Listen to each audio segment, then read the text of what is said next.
తతంగం నడుస్తూ ఉన్నటువంటి పరిస్థితి. దీంతో సాధారణంగా గ్రాడ్యుయేట్స్ పట్టించుకోరు.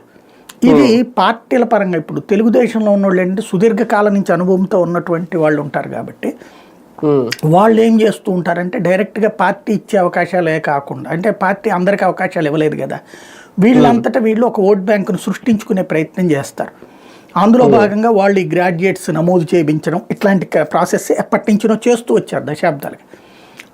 అయితే గతంలో ఏం చేసేదంటే గ్రాడ్యుయేట్స్ విషయంలో కూడా తెలుగుదేశం కూడా లైట్ తీసుకునేది.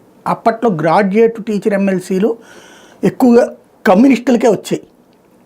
ఇప్పుడు ఇక్కడ టీచర్గా నమోదైన వాళ్ళు మళ్ళీ గ్రాడ్యుయేట్గాను నమోదవుతారు కదా.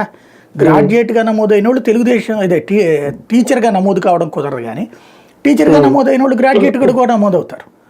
ఇట్లాగా ఈ ఓట్లన్నీ కూడా ఆ రోజుల్లో సాధ్యమయ్యాయి. అవి ఎంత కమ్యూనిస్టులే గెలుస్తుండేవాళ్ళు.